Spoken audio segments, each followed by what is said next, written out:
Alors, dans cette leçon, nous allons parler des variables d'environnement. Variables d'environnement.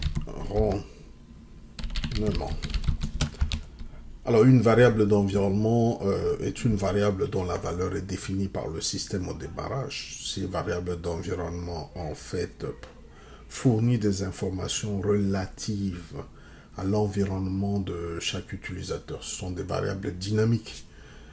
Elles permettent d'accéder à un certain nombre d'informations telles que le nom de l'utilisateur courant, le shell par défaut, le chemin des programmes.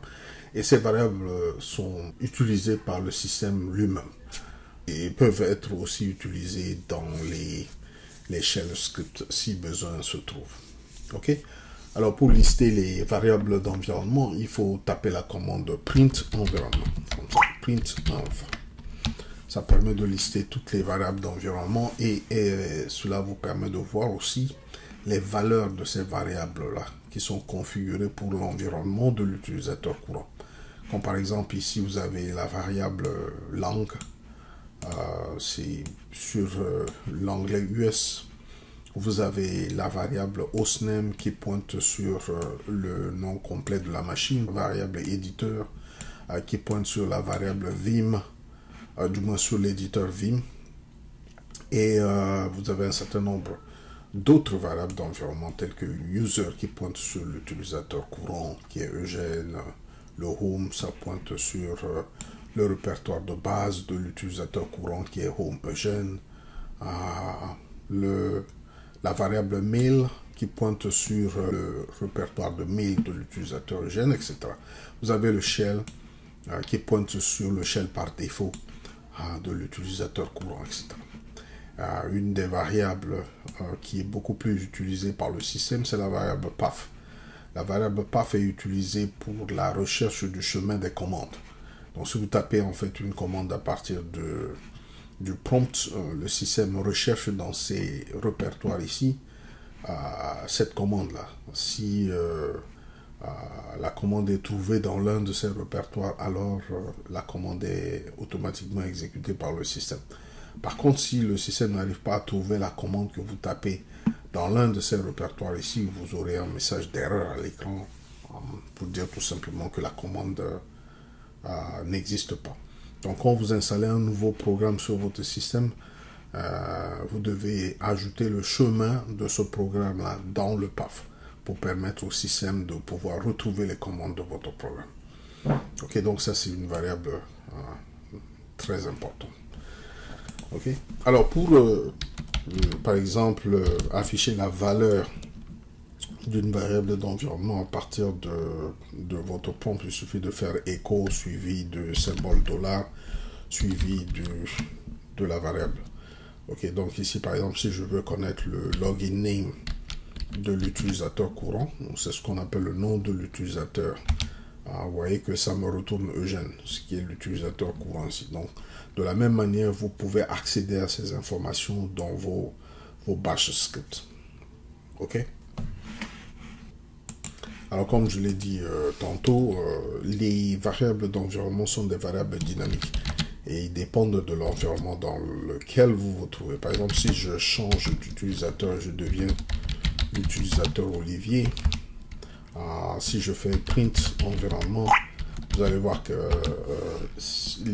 la valeur de ces variables d'environnement à ce moment vont changer. Donc par exemple, comme le PWD ici, qui représente le répertoire courant, a changé maintenant. C'est home Olivier au lieu de home Eugène comme précédemment. Et le répertoire de base maintenant pointe sur le répertoire de base de l'utilisateur Olivier. Donc suivant l'environnement où vous vous trouvez, la valeur de ces variables vont changer. Par exemple, vous voyez que le logname pour l'utilisateur Olivier, c'est plutôt Olivier. Par contre, le logname pour l'utilisateur Eugène, c'était Eugène. Donc c'est des variables dynamiques qui changent suivant l'environnement dans lequel vous vous trouvez. Ok? Et ces variables d'environnement ne peuvent pas être vides. Donc quand le système démarre, le système initialise ces variables d'environnement à une certaine valeur, suivant l'environnement dans lequel vous vous trouvez. Et le système utilise ces informations. Ok? Et une des considérations, comme vous pouvez le noter, c'est que les variables d'environnement sont en général écrites en majuscules. contrairement aux variables d'utilisateur. Par exemple, il est conseillé quand vous définissez vos propres variables à vous d'utiliser des noms minuscules. Mais comme je l'ai dit précédemment, vous pouvez aussi utiliser des noms majuscules dans vos variables personnelles. Il n'y a pas de problème. Comme par exemple ici, je peux dire variable var1. Je lui donne la valeur 250. Vous voyez? Donc ça, c'est une variable plutôt d'utilisateur que j'écris moi-même. C'est pas une variable d'environnement. Donc si je fais par exemple print env et je filtre pour cette variable, je ne vais pas la trouver dans la liste des variables d'environnement. Ok? C'est tout à fait normal. Ça, c'est une variable plutôt utilisateur. Par contre, il y a une commande qui permet de retrouver toutes les variables et leurs valeurs. C'est la commande set. Set permet de lister toutes les variables qui existent sur le système, y compris les variables d'environnement, comme vous le voyez ici. Je liste toutes les variables qui existent. Et je peux, par exemple, en fait, si je veux savoir quelle est la dernière valeur qui a été assignée pour la variable var1, je fais tout simplement grep for var1 comme ça. Et je retrouve ainsi ma variable ici et la dernière valeur assignée à cette variable-là. Donc set, c'est très important, on permet de lister toutes les variables qui existent sur le système, y compris les variables d'environnement. Okay? Alors, vous pouvez modifier les variables d'environnement. Par exemple, ici, l'éditeur par défaut, c'est placé sur VM. Qu'est-ce que cela veut dire? Ça veut dire que si j'utilise des outils tels que crontab, qui appelle l'éditeur par défaut, si je veux éditer, par exemple, mon crontab ici, il va appeler par défaut le VM. Comme vous le notez, ça c'est l'éditeur ici, c'est le VM. OK? Et si pour certaines raisons, vous voulez changer la valeur de cette variable, vous pouvez la faire. Donc, si vous faites par exemple editor égale plutôt à nano, nano, pardon. Donc, si vous mettez ça à nano, ce qui va se passer, c'est quoi? Si vous appelez crontab, crontab va automatiquement utiliser l'éditeur nano comme l'éditeur par défaut. OK? Alors, ce qu'il faut noter tout simplement, ces variables d'environnement sont définies par le système. Donc, si vous voulez que vos changements sur ces variables-là soient permanents, il va falloir tout simplement les mettre dans vos fichiers profil. OK? Par exemple, en fait, si je veux faire de l'éditeur nano mon éditeur par défaut et faire en sorte que cette configuration soit permanente, je vais devoir l'ajouter par exemple dans le fichier bash profile. Vous avez le choix. Vous pouvez mettre ça dans le bash profile ou bien vous pouvez mettre dans le bash rc. La même chose. Je peux mettre dans ici dans le bash profile de ma machine.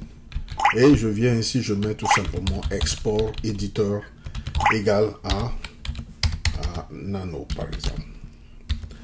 Alors, une fois que je fais ça, ce qui se passe, c'est que, puisque quand vous vous connectez au système, les fichiers profile sont automatiquement exécutés et donc par conséquent, le système va exécuter aussi le point bash profil, ce qui permet ainsi d'exporter cette variable et faire en sorte que nano soit pris en compte automatiquement quand vous vous connectez au système.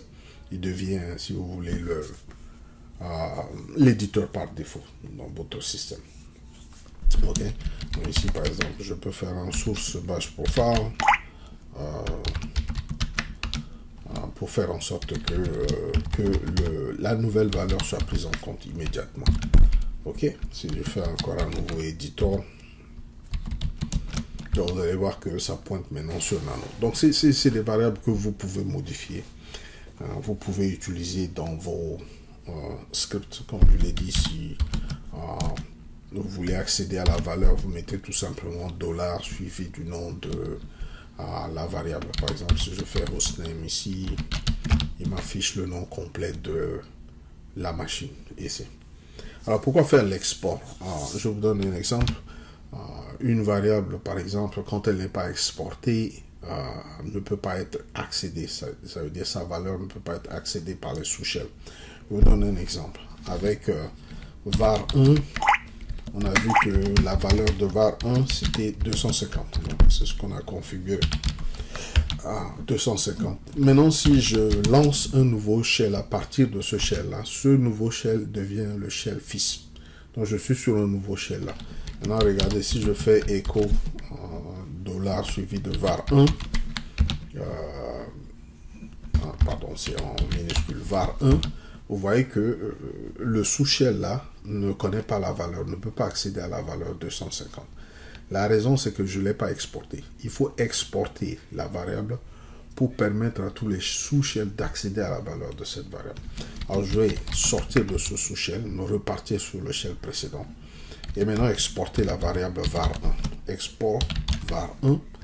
Et je vais lui donner la valeur. Je garde la valeur 250. Je ne vais pas la changer.